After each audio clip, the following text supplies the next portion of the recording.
नाज़रीन, इस वक्त बड़ी खबर यह है कि रशिया ने MiG-29 जेट्स जो हैं वो ईरान को डिलीवर कर दिए हैं और बताया जा रहा है कि Su-35 जेट्स जो हैं वो भी कहीं बीच में हैं और वो भी बहुत जल्द ईरान को डिलीवर किए जा सकते हैं। तो ये एक बहुत बड़ी तब्दीली रीजन में आई है और मजीद जो है वो आने जा रही है। दूसरी तरफ ईरान ने यह भी अनाउंस कर दिया है, ईरान के सदर ने, कि वो न्यूक्लियर फैसिलिटी जब वो बिल्ड करने जा रहे हैं और नेतन्याहू ने यह अनाउंस किया है कि वो लेबनान और यमन के ऊपर जब अटैक करेगा। और टर्की का नाज़रीन रोल जो है वो यूरोपियंस के हवाले से बहुत ज्यादा बढ़ गया है। यानी यूरोपियंस को अब यह अंदाजा हुआ है कि जो यूक्रेन की जंग है वो जारी नहीं रख सकते विदाउट टर्की। खास तौर पर जब अमेरिका ने हाथ खींच लिए हैं तो टर्की के बगैर यूक्रेन की जंग जो है वो जारी नहीं रखी जा सकती। टर्की की मिलिट्री सपोर्ट के बगैर यूरोपियंस जो है वो आगे नहीं बढ़ सकते हैं। ये एक बहुत बड़ी लेवरेज है जो इस वक्त टर्की को हासिल हो गई है। तो यूरोपियंस इसलिए धड़ाधड़ टर्की आ रहे हैं और टर्की जो है वो बखूबी इस लेवरेज को इस्तेमाल कर रहा है। और यही वो चीज है कि आपने पहली बार देखा कि जर्मन चांसलर के साथ खड़े होकर उर्दगान ने गजा के हवाले से वो बातें की जो आज तक कोई लीडर जो है वो नहीं कर सका है। तो उधर रशिया ने यह कहा है कि प्रेसिडेंट मडोरो को असैसिनेट करने का जो कार्रवाइयां हैं ऑलरेडी शुरू हो चुकी हैं। इंटेलिजेंस इकट्ठी की जा रही है, यानी असैसिनेशन का फैसला हो चुका है और इसके लिए प्लानिंग जो है वो की जा रही है कि असैसिनेशन जब कैसे होगी। ये रशिया की जानब से जो बात सामने आ रही है। और यूक्रेन की सूरत हाल बहुत ही बुरी है और वहां से जो यंग पीपल हैं उनका एग्जोडस जो है वो वहां से हो रहा है और इसके असर यूरोप पर भी बहुत बुरे आ रहे हैं और खुद यूक्रेन के लोग बड़ी मुश्किल से इस वक्त गुजर रहे हैं। एक अननेसेसरी वॉर जो वहां पर चढ़ी गई है और जो सैंक्शंस लगी हैं रशिया के ऊपर उससे यूरोपियंस कंट्रीज बहुत ज्यादा डैमेज हो रहे हैं। खासकर वो जो बॉर्डर कंट्रीज हैं रशिया के, जहां से बहुत ज्यादा टूरिस्ट और ट्रेड हो रही थी, अब वो बॉर्डर्स बंद हो रहे हैं तो वहां पर बिजनेस और जॉब्स ये बहुत ज्यादा जब यूरोपियन कंट्रीज के अंदर जब वो मुतासर हो रहा है। और जर्मन चांसलर ने कहा है कि चाइना और अमेरिका की जो टेक्नोलॉजी में सुपीरियरिटी है उसमें यूरोप कहीं नहीं है और ये यूरोप के लिए अच्छी बात नहीं है। यानी जो बुनियादी लड़ाई है वो तो अमेरिका और चाइना के दरमियान जारी है, यूरोप उसमें कहां है। टेक्नोलॉजी अगर कोई बना रहा है तो वो चाइना बना रहा है या अमेरिका बना रहा है, तो यूरोप तो उसमें कहीं नहीं है। तो ये यूरोप के सुवरेनिटी के लिए कोई अच्छी अलामत नहीं है। तो हमें बहुत हंगामी बुनियादों के ऊपर जो है वो इनोवेशन की तरफ जो है वो दोबारा बढ़ना होगा। तो जनाब अली, सबसे पहले मैं नेतन्याहू की जो धमकी इस वक्त आई है, नेतन्याहू ने कहा है कि वो हिजबुल्लाह के ऊपर अटैक करेगा और यमन के ऊपर जो अटैक करेगा। उसने कहा कि हिजबुल्लाह जो है वो दोबारा से रीआर्म होने की और रिकवर होने की कोशिश कर रहे हैं। ये बिल्कुल एक पुरानी प्लेबुक है, पहले वो किसी पर अटैक करते हैं फिर उनको रीबिल्ड और रिकवर ना होने का बयानिया बनाकर फिर उनके ऊपर दोबारा अटैक करते हैं। तो उसने कहा कि हम लेबनान को अलाउ नहीं करेंगे कि यहां से फिर हमारे ऊपर अटैक हो और हुतीज जो है वो बड़ा सीरियस थ्रेट्स हैं और हम जो है वो इस खतरे को मिटा देंगे। तो उसने लेबनान और यमन दोनों पर हमले की जब इस वक्त धमकी लगाई है। वैसे भी आप जब एक वॉर क्रिमिनल को दुनिया छोड़ देती है, देखिए जिसने जेनोसाइड की है आप उसको छोड़ रहे हैं, आप उसको अकाउंटेबल नहीं ठहरा रहे हैं, तो वो वही करेगा ना जो उसको आता है। सिविलियंस को मारना ही उसको आता है, वही वो करेगा। तो जंगे करना नेतन्याहू को आता है, वही वो करेगा। अग्रेशन करना उसको आता है, वही वो करेगा जब तक ये मौजूद है। तो ईरान के हवाले से बड़ी खबर यह है कि MiG-29 ये रशिया की जानिब से ईरान को जनाब अली डिलीवर कर दिया गया है। ये आज खबर सामने आ रही है और इसमें दिलचस्प बात क्या है? दिलचस्प बात यह है कि ये लेट सितंबर में डिलीवर हो गया था और ये इस वक्त ईरान की बेसिस के ऊपर खड़ा है। और ये MiG-29 जो है ये इस तरह से दिया गया है कि फौरी तौर पर ईरान की जो एयर सुपीरियरिटी है उसको बेहतर करने के लिए, और चूंकि इससे एडवांस जेट Su-35 ने आना है तो उसके लिए भी जरूरी था कि ये जेट्स जो है वो पहले दिए जाए ताकि Su-35 के लिए वो ग्राउंड जो है वो बनाया जाए। तो जनाब अली अब ये दे दिए गए। इंटरेस्टिंग बात यह है कि ये सितंबर लेट से दे दिए गए, तो इसका मतलब यह है कि Su-35 भी ईरान के पास आ जाएंगे तो हमें 15 दिनों बाद, 1 महीने बाद पता चलेगा कि ये ऑलरेडी ईरान को डिलीवर हो गए हैं। तो इस वक्त आप मिडिल ईस्ट की सूरत हाल देखिए, टर्की अपने जेट्स बना रहा है और साथ यूरोप से मिल रहे हैं और साथ F-35 की डील भी चल रही है और साथ टर्की की चाइना के साथ बातचीत भी शुरू हो गई है। तो वहां पर एडवांस जेट्स जो पूरी तरह से इजराइल का सामना कर सकते हैं। इजिप्ट चाइना से टेक्नोलॉजी ले रहा है, ईरान उनके पास ये जेट्स आ रहे हैं और मिसाइलों की ताकत आपने देख ली है। और पाकिस्तान जो है वो भी मिडिल ईस्ट के अंदर इन्वॉल्व हो चुका है। तो मिडिल ईस्ट के अंदर जो बैलेंस ऑफ पावर है वो कितनी तेजी के साथ तब्दील हो रहा है। आप देखिए 4 मुल्क हैं, 4 बड़ी पावर जो OIC की हैं, वो तमाम की तमाम इजराइल के गिर्द वो घेराबंदी करनी है। पाकिस्तान भी जॉर्डन और मिस्र के साथ जब वो मुआहदे कर रहा है, टर्की के साथ उसका वैसे ही अलायंस है, और ईरान और टर्की और मिस्र तो वो कैसे जब वो एडवांसमेंट कर रहे हैं। तो ये बड़ी बहुत ही गेम चेंजर तब्दीली है जो मिडिल ईस्ट के अंदर आ रही है। तो आने वाले सालों में, तो आने वाले टाइम में जो एडवांटेज है इजराइल के पास, एक ही एडवांटेज है और वो एयर सुपीरियरिटी का है, वो भी पूरी तरह से चैलेंज होने जा रहा है। और फिर आप देखिए नेक्स्ट जनरेशन जो फाइटर जेट्स हैं वो अमेरिका नहीं बना रहा है, वो चाइना बना रहा है। ये बात ध्यान में रखें। तो ये दुनिया बदल रही है। तो according to the reports late September 2025 जून में जंग होती है और लेट सितंबर में मिग 29 जो है ये दे दिया गया है, और ये एक शॉर्ट टर्म मेजर है उनकी एयरफोर्स को बूस्ट अप करने के लिए, क्योंकि देखें ना तब से ये खतरात थे कि इजराइल दोबारा हमला करने जा रहा है, तो उन्होंने फौरी तौर पर ये डिलीवर किए। तो इन डिलीवरीज का मकसद ये था कि ईरान की जो डिफेंस है उसको मजबूत किया जाए, क्योंकि असल बात यह है कि इंतजार किया जा रहा है कि इससे भी एडवांस जो Su-35 जेट्स हैं वो ईरान को डिलीवर किया जाए। तो टेम्परेरी और शॉर्ट टर्म मेजर के तौर पर चूंकि खतरा था कि हमला किसी भी वक्त हो सकता है, तो ऐसे माहौल में Su-35 नहीं दिए जा सकते थे, तो उन्होंने मिग 29 जो है वो फौरी तौर पर डिलीवर कर दिए, और अब जो है वो असल जो गेम है वो Su-35 की है। तो Iran intends to eventually receive more capable Su-35 to modernize its ageing air fleet. तो ये जो मिग 29 है ये ईरान की जो शिराज एयरबेस है सदर्न ईरान में, वहां पर ये डिप्लॉय है। Iran has received new MiG 29 fighter jets from Russia as part of the deal to modernize Iran air force. Iran की एयरफोर्स को मॉडर्नाइज करने की जो डील है उसके तहत ये जेट्स उनको दिए गए हैं, और इससे ईरान के डिफेंस में काफी ज्यादा उन्हें जो है वो आप कह लें कि ताकत मिली है। लेकिन इंतजार किया जा रहा है कि जो दूसरे एडवांस जेट्स हैं वो ईरान को डिलीवर कर दिए जाएं। सो Su-35 jets from Russia for its long term needs, ये शॉर्ट टर्म है, लॉन्ग टर्म नीड्स के लिए वो। लेकिन इसके साथ एक और इंपॉर्टेंट बात यह है कि ईरान जो है वो एयर डिफेंस सिस्टम भी रशिया और चाइना से ले रहा है, चाइना और रशिया दोनों से वो एयर डिफेंस ले रहा था। आप जरा सोचिए, ईरान ने एयर डिफेंस के बगैर, यानी रशिया और चाइना के एयर डिफेंस के बगैर और जदीद फाइटर जेट्स के बगैर इजराइल का बुरका से निकाल दिया। अब आप सोचें जरा कि ईरान के पास जब रशिया का S-400 है, चाइना का बेहतरीन एयर डिफेंस मौजूद है, और चाइना के J-10C उनके पास मौजूद हैं, और रशिया के Su-35 मौजूद हैं, उसके बाद मुझे बताइए कि इजराइल के साथ होने क्या जा रही है। अभी भी उनकी जरूरत नहीं पड़ रही ईरान पर हमला करने की, तो उसके बाद फिर इनके साथ क्या होगी, ठीक है ना। तो अब जरा अगली खबर भी देखिए, आज ईरान के सदर ने एक और बॉम्ब शेल जो गिरा दिया है। Iran will rebuild it's nuclear facilities with greater power, president says. देखिए बात पता है क्या है, बात यह है कि जो एक कॉलोनी होती है, और फिर अगर ज़ायनिस्ट जैसी कॉलोनी हो तो वो तो बहुत एरोगेंट और वायलेंस, वो इसी की जुबान समझते हैं और एक हेजेमनी को परसू करते हैं एवरी टाइम। वो बस रूल करना चाहते हैं, वो सबको गुलाम बनाकर रखना चाहते हैं, सबजुगेट करके रखना चाहते हैं, तो वो अपनी पॉलिसी को परसू करेंगे, अपने एग्रेशन को परसू करेंगे। लेकिन देखिए ये दुनिया है, इसमें उनको ताकत और इक़्तिदार हासिल हुआ और कोई उसको चैलेंज नहीं कर सका। लेकिन आज वो चैलेंज हो रहा है और उनकी एरोगेंस इस बात को मानने के लिए तैयार नहीं है। उन्होंने ईरान के ऊपर 40 साल की प्लानिंग के बाद हमला किया और हार गए। वो हमास और हिजबुल्लाह और अंसारुल्लाह को शिकस्त नहीं दे सके।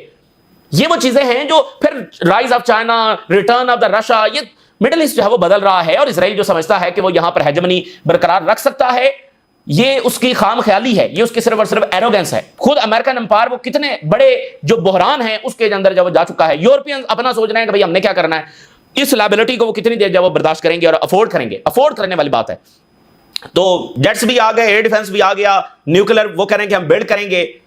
तो इसमें कोई शक नहीं है कि इजराइल एक बार फिर हमला करने के लिए आएगा, लेकिन वो अब की बार ईरान ने कहा कि हम कोई सीज फायर नहीं करेंगे, टिल द एंड फिर हम इसको लेकर जाएंगे। और हिजबुल्लाह ने ये स्टेटमेंट जारी की है, उनके एमपी ने ये स्टेटमेंट जारी की है कि इजराइल ये चाहता है कि बस हम ये अपना वतन छोड़कर चले जाएं, बस यहां पर वो जो है वो ऑक्यूपाई कर लें, और इजराइल जो है वो मुसलसल हमलों के साथ जो है हमें सबजुगेट करना चाहता है, और वो ये चाहता है कि हम रीबिल्ड ना कर सके अपने वतन को, अपने घरों को, ये हम नहीं होने देंगे। ये हिजबुल्लाह की स्टेटमेंट जारी हो रही है। और वहां पर अमेरिका में जो इजरायली लॉबी है वो आप समझ लें कि अपनी आखिरी लड़ाई लड़ रही है, अपना इन्फ्लुएंस रखने की आखिरी लड़ाई लड़ रही है। और लिंडसे ग्राहम और ये सारे इनके सेनेटर्स और ये सारे इनके लोग वो अब इस हद तक आगे चले गए हैं कि वो टकर कार्लसन जैसे लोगों के ऊपर जो है वो उनको अमेरिका का सबसे बड़ा एंटी सेमेटिक करार दे रहे हैं। तो उनकी बात वहां पर चलने वाली नहीं है। देखिए टकर कार्लसन जो है वो उसकी इतनी लॉजिकल बातें हैं कि वो अमेरिकन को समझ आ रही हैं, और न सिर्फ अमेरिकन को समझ आ रही है, पूरी दुनिया को समझ आ रही हैं। तो लिंडसे ग्राहम और अब वहां पर आज क्या हुआ है कि इन्होंने यानी इजरायली लॉबी ने एक इवेंट ऑर्गेनाइज किया जिसमें टेड क्रूज और ये सारे जो इनके बड़े ज़ानिस्ट हैं वो जनाब वहां पर मौजूद थे, और उन्होंने कहा कि टकर कार्लसन जो है ये मोस्ट डेंजरस एंटी सेमिटिज्म वाला बंदा है अमेरिका में, और इसकी मागा में कोई जगह नहीं बनती। मतलब इजराइल पर तनकीद करना के जवाब में वो कह रहे हैं कि इसकी मागा में कोई जगह नहीं बनती। तो आप सोचिए कि इस ऐसी चीजों को अमेरिकन कैसे तस्लीम करने जा रहे हैं। तो वो एक आखिरी लड़ाई जो है वो वहां पर इजरायली लॉबी अपनी लड़ रही है। अच्छा, अब टर्की जो है तेजी के साथ अपनी ताकत बढ़ा रहा है, और जो अमेरिका यूरोप से पीछे हटा है उसके बाद जो बहुत सारी तब्दीलियां आ रही हैं, उसमें एक तब्दीली यह भी है कि यूरोपियंस बहुत ज्यादा डिपेंडेंट हो गए हैं टर्की। यानी यूरोप जाहिर है कि उसकी ताकत है, सारा कुछ है, लेकिन वो डिक्लाइन भी है। तो अब उनको टर्की वो नजर आ रहा है जिसको उन्होंने यूरोपीय यूनियन का हिस्सा नहीं बनने दिया। अब उनको टर्की के बगैर उनका आगे चलना और यूक्रेन की जंग जारी रखना टर्की के बगैर अब नामुमकिन हो चुका है। इतनी बड़ी टर्की को लेवरेज हासिल हो गई है। यूरोपियन कंट्रीज ने रियलाइज किया है कि यूरोपियन डिफेंस स्ट्रक्चर जो है ये अकेला खड़ा नहीं हो सकता अगर टर्की साथ ना दे। भाई अमेरिका तो माइनस हो गया ना, अमेरिका तो पीछे हट गया, तो यूरोप का जो अपना डिफेंस स्ट्रक्चर है वो नहीं चल सकता अगर टर्की साथ ना हुआ। Turkey is the second and the strongest and the largest army in the north Atlantic alliance. America के बाद दूसरी सबसे बड़ी फौज तो टर्की की है, तो अमेरिका गया तो फिर टर्की बच गया ना। Europe can not veg war without Turkey. तो ये बहुत बड़ी लेवरेज है जो टर्की को हासिल हो गई है। और आप देखेंगे कि मिडिल ईस्ट के हवाले से जो यूरोपियन की पॉलिसी है जो इजराइल के इन्फ्लुएंस के साथ बनती है वो अब चैलेंज होती हुई आपको जब नजर आएगी। और ये जो टर्की को फाइटर जेट्स दिए जा रहे हैं ये जो है वो इजराइल की क्या मर्जी से दिए जा रहे हैं? क्या इजराइल इस बात से खुश है? किसी सूरत खुश नहीं है। तो वेनेजुएला के हवाले से खबर यह है कि रशिया के जो एक्स प्राइम मिनिस्टर हैं उन्होंने ये कहा है कि प्रेसिडेंट मडोरो को असैसिनेशन करने की कार्रवाइयां जब अमेरिका शुरू कर चुका है। Hunt to kill Maduro has begun, यानी वो इंटेलिजेंस हासिल कर रहे हैं और यानी उन्होंने ये शुरू कर दिया है, प्रेसिडेंट मडोरो की असैसिनेशन उन्होंने शुरू कर दी है। तो ये बड़ी ही डेंजरस बात है। और स्ट्रेटजी क्या है? स्ट्रेटजी क्या है ये मैं एक और रिपोर्ट आपके सामने शेयर करने जा रहा हूं जिसमें मकसद ये है कि वेनेजुएला की जो टॉप लीडरशिप है उस सबको जब वो खत्म करना, उस सबको एलिमिनेट करना, खत्म करना, और वहां पर जो स्लीपर सेल्स हैं उनको एक्टिवेट करना और जो मिलिट्री लॉयल्टीज हैं उनको फ्लिप करना, बदलना, यानी टॉप लीडरशिप तो उसको ये असैसिनेट करने का प्रोग्राम कर रहे हैं। यानी सदर भी असैसिनेट हो जाएगा, टॉप मिलिट्री लीडरशिप भी असैसिनेट होगी, तो फिर नीचे से कोई और बंदा लाकर जो लॉयल्टीज हैं वो बदली जाएंगी। क्योंकि आर्मी ने ये स्टेटमेंट जारी की है, ज़ाहिर आर्मी में मौजूदा टॉप लीडरशिप ने स्टेटमेंट जारी की है तो कि हम तो खड़े हैं प्रेसिडेंट मडोरो के साथ। और ओवरऑल आर्मी का सेंटिमेंट यही है, ओवरऑल वेनेजुएला के लोगों का सेंटिमेंट यही है। कोई भी लोग जो हैं वो अपने वतन के ऊपर हमला कैसे बर्दाश्त कर सकते हैं? तो ये लेकिन ये प्लान है कि वो लॉयल्टीज जो वो बदली जाएंगी। और जैसे जुलिया और मिरांडा ये उनके दो प्रोविंस हैं, यहां उनके कुछ गड़बड़ चलती रहती है जैसे हर मुल्क में होती है। जैसे अभी खुद अमेरिका में कितनी गड़बड़ चल रही है, कोई रियासतें जब वो हिमायत कर रही हैं ट्रंप पॉलिसी की, कोई नहीं कर रही। तो इस तरह के एक दो प्रोविंस जो हैं फेडरल के साथ जो थोड़ी उनकी अनबन है, तो उन वहां से बगावत जब करवाई जाएगी, मीडिया को पूरे तरीके से एक्सप्लॉइट किया जाएगा और सोशल मीडिया को, और साथ जो ट्रिनिडैड है यहां से इसको लॉजिस्टिक हब के तौर पर जब इस्तेमाल किया जाएगा। तो ये सारी प्लानिंग है, बड़ी डेंजरस प्लानिंग है और इसमें यह है कि सिविल वॉर भी छेड़ी जा सकती है। भाई प्रोविंसेस से बगावत करवा रहे हैं तो सिविल वॉर ही होगी ना। तो असल मकसद यह है वो ऑयल और गोल्ड वगैरह निकालना है, तो सिविल वॉर में बड़ा आसान होता है वो निकालना, ठीक है, सिविल वॉर में काफी आसान हो जाता है। तो जैसे शाम में उन्होंने निकाला और सारा, तो वहां पर वो बेसिस बना लेते हैं जहां पर ऑयल होता है। जैसे अब नॉर्थ में ऑयल है और जो अमेरिका है शाम में वहीं बैठा हुआ है। अब आप देखिए एक और मसला है अमेरिका के लिए, वो ये है, एशिया टाइम लिख रहा है कि चाइना जो है उसका new gateway in southern America the port of Chancay. अब ये पीरू की जो बंदरगाह है ये बहुत बड़ी गेम चेंजर है।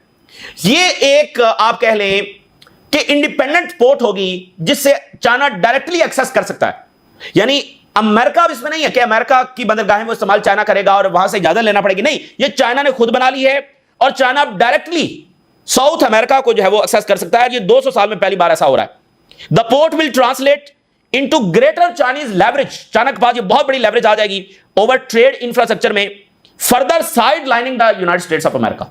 तो ये बड़ी तब्दीली है। और अब जरा ये देखिए जो डिफेंस सेक्रेटरी जो कि असल में वॉर सेक्रेटरी हैं वो ये कह रहे हैं कि अमेरिका तैयार है वो टूल्स अपने इत्तेहादियों के साथ शेयर करने के लिए to counter an aggressive China. यानी 750 अड्डे अमेरिका के हैं, चाइना का सिर्फ एक है, लेकिन अग्रेसिव चाइना है। तो ये बड़ी खौफनाक बात है कि वो कह रहे हैं कि चाइना को काउंटर करने के लिए हम वो टूल्स अपने इत्तेहादियों को यानी असलहा, इक्विपमेंट्स, पैसा ये सारा देने के लिए जा रहे हैं। तो खुद क्यों नहीं जाते चाइना से लड़ने के लिए? खुद जाए ना। तो प्रॉक्सी वॉर चाइना के खिलाफ छेड़ने जा रहे हैं। तो टेलीग्राफ क्या लिख रहा है? Ukraine's exodus of young man could be फाटल। 1 लाख यंग पीपल जो है वो अभी पिछले महीनों में लीव कर गए हैं। तो बहुत बड़ा मैन पावर क्राइसिस जो है वो यूक्रेन में। और बहुत कोई देखें, पहले भी हमने बात की कि यूक्रेन जंग का कोई सपोर्टर नहीं है, इवन ईरान यूक्रेन जंग का सपोर्टर नहीं है, जिसके खिलाफ ज़ेलेंस्की ईरान को तबाह करना चाहता है। और ज़ेलेंस्की की जब बेइज्जती हुई तो ईरान ने सपोर्ट किया, ज़ेलेंस्की को सपोर्ट किया। और ईरान ने कभी नहीं कहा कि यूक्रेन की जंग जो जारी रहनी चाहिए। तो यूक्रेन की जंग की कोई सपोर्ट नहीं है। और खुद रशिया ये जंग छेड़ना नहीं चाहता था, 40 साल उसने इंतजार किया है। और 2022 में जब उसने जंग छेड़ी है, फौरन पीस एग्रीमेंट साइन होने जा रहा था। बाइडेन और उस वक्त का बरतानिया का जो प्राइम मिनिस्टर है, जो इस वक्त चाहता है एक्स प्राइम मिनिस्टर, अब हो चुका है ज़ाहिर है वो, और अभी रिसेंटली वो बयान दे रहा था कि फौजें यूक्रेन में भेज देनी चाहिए हमें। तो उसने जाकर वो पीस एग्रीमेंट इस्तांबुल में रुकवाया। तो बड़ी बुरी हालत है वहां पर। तो अब जरा जर्मन चांसलर जो है वो क्या फरमा रहे हैं, Merz call for solidarity for technological sovereignty. China और यूएसए जो है वो टेक्निकल जो टेक्नोलॉजी का जो फ्यूचर है वो तो ये दोनों बैठकर तय कर रहे हैं। तो ये तो यूरोप तो इसमें है ही नहीं, तो ये यूरोप की सोवरेनिटी के लिए अच्छा नहीं है। तो पैसा यूक्रेन में लगा रहे हैं, पैसा इजराइल को दे रहे हैं, पैसा जंगों में लगा रहे हैं, तवज्जो उधर दे रहे हैं, तो फिर यही होगा। सो अब आप देखिए, मतलब जिसको कहते हैं स्टूपिड पॉलिसी, फूलिश पॉलिसी। अब आप देखिए फिनलैंड, खूबसूरत मुल्क, खूबसूरत लोग, और लोगों का तासुर क्या है वो मैं आगे चलकर आपके सामने रखता हूं। गवर्नमेंट्स है ना, डीप स्टेट है जिसने गवर्नमेंट्स को कंट्रोल किया हुआ है। फिनलैंड खूबसूरत तरीन मुल्क, रशिया से टूरिस्ट जाते थे, बहुत पैसा वो कमाते थे फिनलैंड के लोग। बॉर्डर बंद हो गया, 15,000 फौज प्यूटन ने वहां पर डिप्लॉय कर दिए।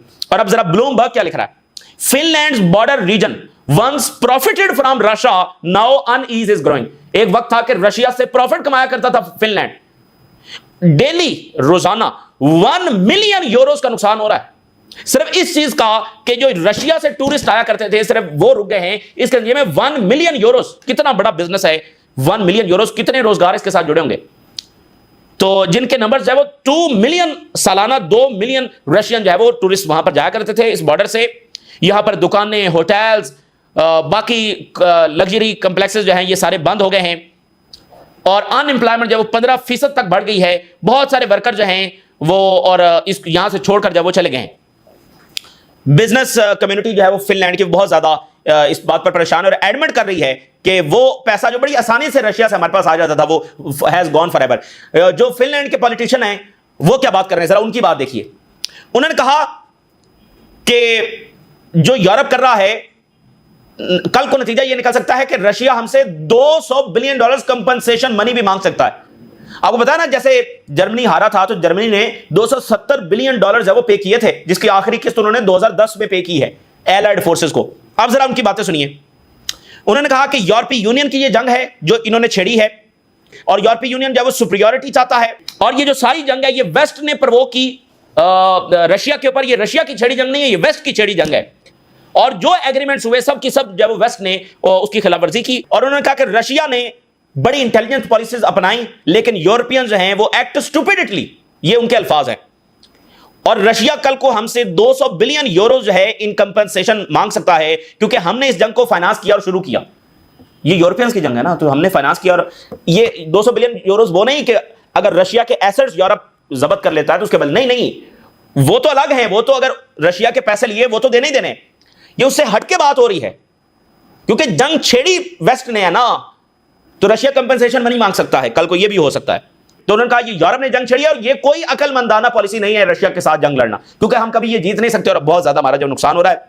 और ये देखिए स्लोवाकिया, हंगरी, ये यूरोपीय यूनियन में ब्लॉक बनाने जा रहे हैं जो यूक्रेन जंग को जो है वो अपोज करेंगे। और अगली बात ये सुनिए, टेलीग्राफ लिख रहा है कि Trump consistently refuse to support Ukraine. अब हुआ जनाब अली क्या है कि ट्रंप साहब जो हैं उनको लगा कि भाई कल को इस हार का जो सारा मुद्दा है वो मेरे ऊपर आएगा, क्योंकि अमेरिका ने अपनी सपोर्ट पीछे कर ली है। तो ट्रंप ने क्या किया है, टेलीग्राफ लिख रहा है अपनी रिपोर्ट में कि ट्रंप साहब ने जनाब अली यूरोपियंस के ऊपर उल्टा दबाव बढ़ाना शुरू कर दिया कि तुम रशिया से ऑयल बंद करो, तुम रशिया से गैस बंद करो, तुम ये सप्लाई रोको, तुम ये करो। यानी उसने उल्टा यूरोपियंस के ऊपर मलबा डाल दिया कि मेरे ऊपर मैं कल को कह सकूंगा भाई ये तो ऑयल खरीद रहे थे यूरोपियंस, तो ये आप सोचे शुरू में आकर ट्रंप ऐसी कोई बातें नहीं कर रहा, अब आकर उसने ये बातें शुरू कर दी हैं।